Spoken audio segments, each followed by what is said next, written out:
प्रधानमन्त्रीलाई भेटेर फर्किए रवि लामिछाने, प्रचण्डले दिएनन् सकारात्मक जवाब। महानगरका कर्मचारीको सम्पत्ति छानबिन गर्ने मेयर बालेन शाहको तयारी। राष्ट्रपति चयन र गृह मन्त्रालयको विषयलाई लिएर माओवादी र एमाले बीच विवाद बढ्दै। बाँच्न धौधौ भयो, आर्थिक संकट समाधान गर्नुस्, प्रचण्डलाई माधव नेपालको ज्ञापन पत्र। प्रधानमन्त्रीको कार्यव्यस्तताले माओवादीको बैठक सारियो। टिकापुर घटनाको सर्वोच्चमा आज पेशी हुँदै सरकार छाडेर प्रतिपक्षमा बस्न रविलाई हर्क साम्पाङको सुझाव। सन्दीप लामिछानेको निलम्बन, फुकुवा र भारतीय कम्पनीसँगको सम्झौतामाथि छलफल गर्न क्यानको आजदेखि बैठक बस्दै। बन्चरो प्रहार गरी आमाको हत्या। अब पोखराका व्यस्त सडकमा पार्किङ गर्न नपाइने। हिउँदे वर्षा नहुँदा बाली उत्पादनमा असर, सरकारले सिफारिस गरेका बाली नै जोखिममा पर्ने सम्भावना। अमेरिकामा आगामी मे 11बाट कोभिड आपतकाल अन्त्य हुने जो बाइडेनको घोषणा। पछिल्लो अपडेट, पाकिस्तानको आक्रमणमा कम्तीमा 59 जनाको मृत्यु। दर्शकबिन नमस्कार, नेपाल पोस्टको बुलेटिन न्युजमा यहाँलाई हार्दिक स्वागत छ। म गोविन्द चापागाई। आज माघ 17 गते मंगलबार विशेष गरी देश तथा विदेशमा घटेका घटना, राजनीति खबर, विभिन्न नेताहरूको तर्क, स्वास्थ्य सम्बन्धी जानकारी, मौसमको अपडेट, खेल खबर लगायत आज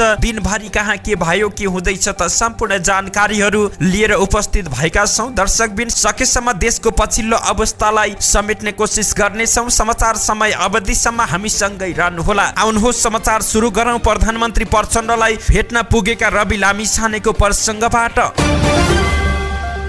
प्रधानमन्त्री प्रचण्डलाई भेटेर राष्ट्रिय स्वतन्त्र पार्टीका सभापति रवि लामिछाने फर्किएका छन्। प्रधानमन्त्री निवास बालुवाटारबाट प्रधानमन्त्री प्रचण्डलाई भेटेर फर्किएका हुन्। सभापति लामिछानेले आफूलाई गृह मन्त्रालयमा फर्काउन आग्रह गरेको बुझिएको छ, तर प्रचण्ड भने लामिछानेलाई गृह मन्त्रीमा फर्काउन सकारात्मक नदेखिएको बताइएको छ। प्रधानमन्त्रीजीले रविजीको विषयमा महान्यायाधिवक्ता कानुनविदहरूसँग परामर्श गर्नुभयो। नागरिकताको केस सुल्झिए पनि पासपोर्टको केसले गाह्रो बनाउँछ। यस्तो अवस्थामा उहाँलाई गृह मन्त्रालयको जिम्मेवारीमा फर्काउँदा सरकारलाई र रविजीलाई समेत राम्रो गर्दैन भन्ने बुझाइ छ। प्रधानमन्त्रीको सचिवालय स्रोतले बताएको छ। प्रधानमन्त्रीज्यू उहाँको सबै विषय नसुल्झिएसम्म फर्काउन सकारात्मक हुनुहुन्न। उहाँ भने पुरानै जिम्मेवारीमा फर्किन आतुर रहेको पनि उनले बताएका छन्। लामिछानेले एमाले अध्यक्ष केपी शर्मा ओली मार्फत समेत गृह मन्त्रीमा फर्काउनका लागि प्रधानमन्त्रीलाई दबाब दिएको बताइएको छ।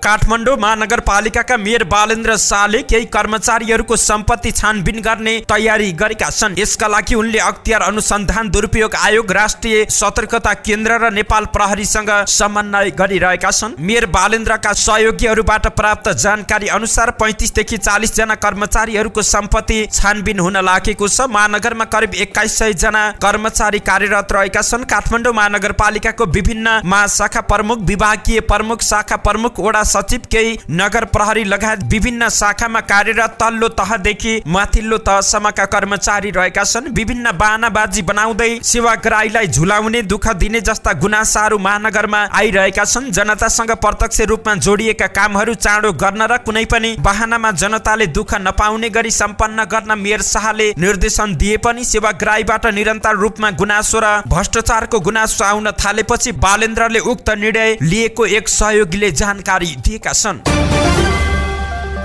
निर्वाचन आयोगले राष्ट्रपति चुनावको मिति तोके पनि सत्तारूढ दलले उम्मेद्वारमा सहमति गर्न सकेका छैनन्। सहमति नबन्दा सत्ता सहकारीको 1 महिनामै माओवादी केन्द्र र एमाले बीच खटपट सुरु हुन थालेको छ। प्रधानमन्त्री पुष्पकमल दाहाल प्रचण्डले राष्ट्रिय सहमतिबाट राष्ट्रपति चयन गर्ने बताइरहेका छन्। एमाले अध्यक्ष केपी शर्मा ओलीले भने सहमति अनुसार राष्ट्रपति एमालेलाई नै दिनुपर्ने अडान राखेका छन्। उनले एमाले बाहेकका उम्मेद्वारमा सहमति हुने सम्भावना नरहेको बताएका छन्। तर माओवादी अध्यक्ष समेत रहेका प्रधानमन्त्री प्रचण्डले भने राष्ट्रिय सहमतिमा नै जोड दिइरहेकाले एमाले सशंकित बन्न पुगेको छ। प्रधानमन्त्री प्रचण्डलाई विश्वासको मत दिएको नेपाली कांग्रेसले पनि राष्ट्रिय सहमति अनुसार नै राष्ट्रपति चयन गर्नुपर्ने धारणा राखेपछि एमाले सशंकित बन्न पुगेको हो। यस्तै पदमुक्त भएका रवि लामिछानेलाई फेरि गृह मन्त्रालय दिने कि नदिने भन्ने विषयमा पनि माओवादी र एमाले बीच विवाद भएको छ। एमाले गृह मन्त्रालय लामिछानेलाई दिने पक्षमा उभिएको छ भने प्रधानमन्त्री प्रचण्ड आफै राख्ने पक्षमा रहेका छन्। सर्वोच्च अदालतले तत्कालीन उपप्रधान एवं गृहमन्त्री रवि लामिछानेको पुरानो नागरिकता अमान्य रहेको फैसला गरेपछि रिक्त रहेको गृह मन्त्रालय आफैले राख्ने प्रचण्डले तयारी गरेका छन्। प्रचण्डलाई पार्टी भित्रबाट पनि माओवादीले नै गृह मन्त्रालय राख्नुपर्ने दबाब गराएको छ। तर राष्ट्रिय स्वतन्त्र पार्टीले गृह मन्त्रालय नपाए सरकारबाट बाहिरिने चेतावनी दिएपछि प्रधानमन्त्री प्रचण्डलाई अप्ठ्यारो परेको छ। पदमुक्त भएका लामिछानेले प्रक्रिया पूरा गरेर नेपाली नागरिकताको प्रमाणपत्र लिइसकेका छन्। कांग्रेस सहितको 5 दलीय गठबन्धन तोडेर गएको पुस 10 गते 7 दलीय समर्थनमा प्रधानमन्त्री बनेका प्रचण्डले त्यति बेला नै गृह मन्त्रालय आफैसँग राख्न चाहे पनि राष्ट्रिय स्वतन्त्र पार्टीको समर्थन बिना बहुमत नपुग्ने भएपछि त्यो सम्भव भएको थिएन। राष्ट्रपतिको चुनाव फागुन 25 गते र उपराष्ट्रपतिको चुनाव चैत 3 गते गर्ने निर्णय गरेको थियो।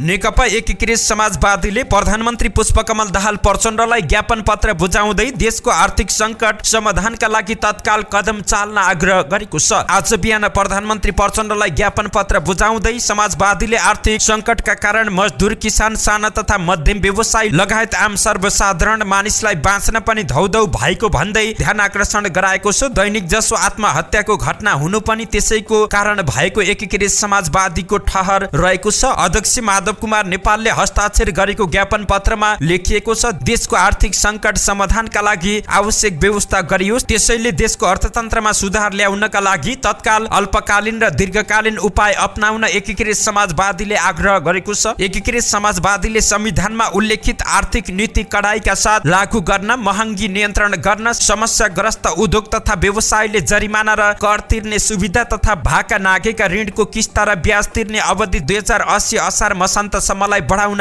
लगायतका माग गरेको छ। यसैगरी सञ्चार क्षेत्रलाई उद्योगको मान्यता दिन, युवा विद्यार्थी बौद्धिक जनशक्ति पलायन रोक्नका लागि प्रभावकारी कदम चाल्न, कक्षा 8 देखि 12 सम्मको पाठ्यक्रममा अनिवार्य सिपमूलक तालिम र देशभक्तिपूर्ण पाठ राख्न लगायतका माग बुँदागत रूपमा ज्ञापन पत्रमा उल्लेख गरेको छ। नेकपा माओवादी केन्द्रको पदाधिकारी बैठक सरेको छ। पार्टी अध्यक्ष तथा प्रधानमन्त्री पुष्पकमल दाहाल प्रचण्डको कार्यव्यस्तताको कारणले बैठक सरेको छ। बिहान 11 बजेका लागि बोलाइएको बैठक 12:30 बजे बस्न लागेको थियो। बैठक सोमबारबाट सुरु भएको थियो। रवि लामिछाने नागरिकता प्रकरणमा दोषी देखिएसँगै सांसद, उपप्रधान तथा गृहमन्त्रीबाट बाहिरिएका थिए। उनी बाहिरिएसँगै माओवादीले गृह मन्त्रालय आफैसँग राख्ने मनस्थिति बनाएको छ। यता एमाले र राष्ट्रिय स्वतन्त्र पार्टीले पहिलेको सहमति अनुसार अगाडि बढ्नुपर्ने अडान राख्दै आएका छन्। यस्तै राष्ट्रपतिको उम्मेदवारका विषयमा पनि माओवादीले गठबन्धनमा भएको सहमति भन्दा फरक मत राख्दै आएको छ।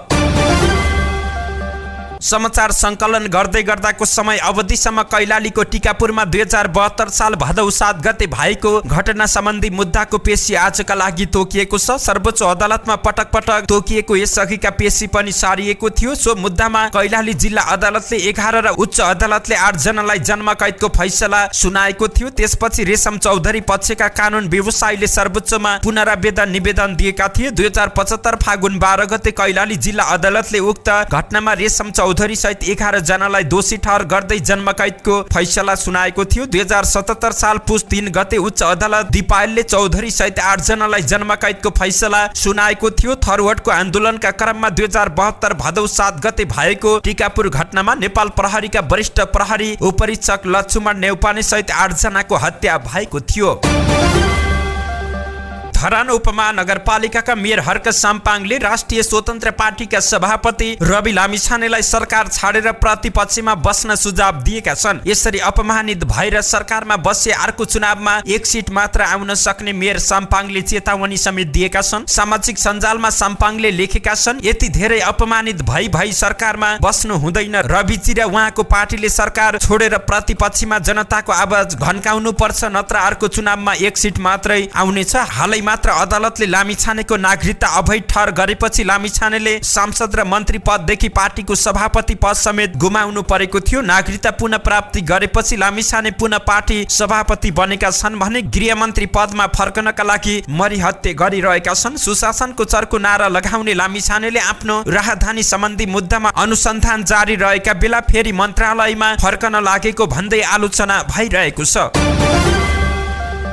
नेपाल क्रिकेट संघ क्यानको आजदेखि पोखरामा बोर्ड बैठक बस्न लागेको छ। निकै चासोका साथ हेरिएको नेपाल क्रिकेट संघ क्यानको बोर्ड बैठकमा मुख्य एजेन्डाका रूपमा पूर्व कप्तान सन्दीप लामिछानेको निलम्बन फुकुवा र भारतीय कम्पनी संघको सम्झौताबारे छलफल हुने भएको छ। बैठकमा क्यानको रणनीतिक तथा व्यावसायिक साझेदार 73 स्पोर्ट्स संघको आकस्मिक दोस्रो संशोधन र सम्झौताका लागि नेपाल प्रहरीको केन्द्रीय अनुसन्धान ब्युरो CIB र राष्ट्रिय खेलकुद परिषद राखेपको छानबिन कार्यदलको प्रतिवेदन बारे छलफल हुने भएको छ। क्यानले नाबालिका किशोरीमाथि बलात्कार गरेको आरोप लागेका सन्दीपको निलम्बन फुकुवा गर्नका लागि बोर्डमा प्रस्ताव पेश गर्ने जनाइएको छ। सन्दीप अहिले धरौटीमा रिहा भएका छन्, तर अदालतबाट अन्तिम फैसला आउन भने बाँकी नै रहेको छ। कैलालीको लम्कीचुवा नगरपालिका 6 स्थित बागमारा मुक्त कमैया शिविरमा गैराती आफ्नो सहोदर छोराले वञ्चरो प्रहार गरी आमाको हत्या गरेका छन्। सोमबार राति बागमाराका 41 वर्षीय छोरा श्रीराम चौधरीले आफ्नी आमा 72 वर्षीय लगनी देवी थरुनीलाई घरमै वञ्चरो प्रहार गरी हत्या गरेका छन्। वञ्चरो प्रहारबाट गम्भीर चोट लागेका कारण उनको उपचारका लागि लालरत्न अस्पतालबाट रिफर गरी नवजीवन अस्पताल धनगढीमा उपचारको क्रममा मृत्यु भएको छ। चौधरीलाई इलाका प्रहरी कार्यालय लम्कीले नियन्त्रणमा लिइसकेको जानकारी प्राप्त भएको छ।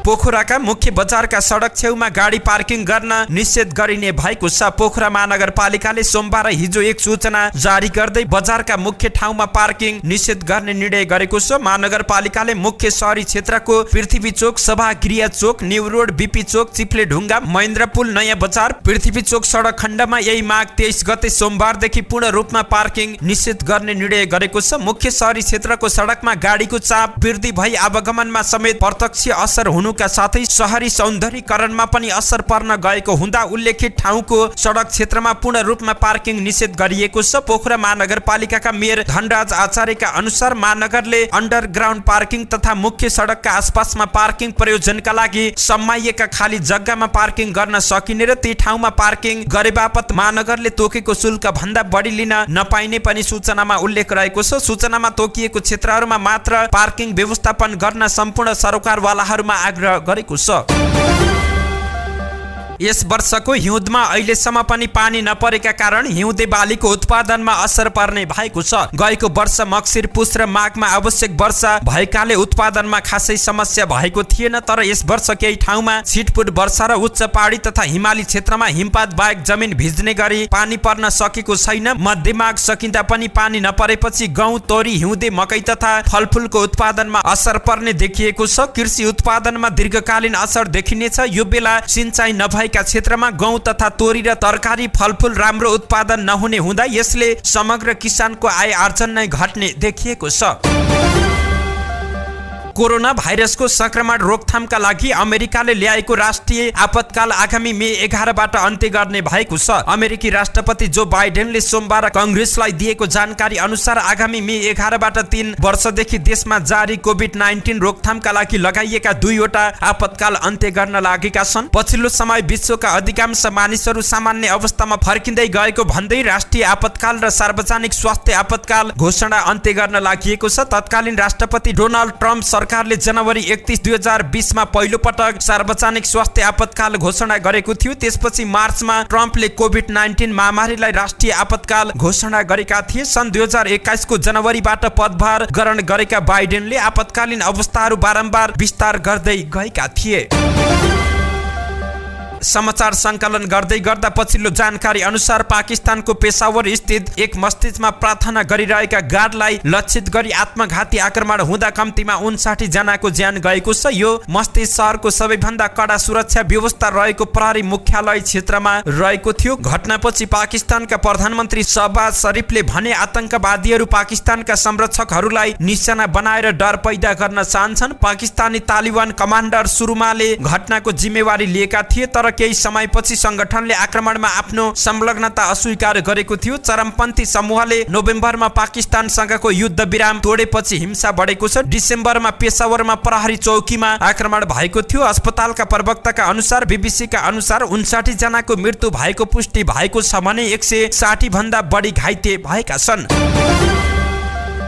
धन्यवाद। यस्तै ताजा समाचारको लागि नेपाल पोस्ट हेर्दै गर्नुहोला।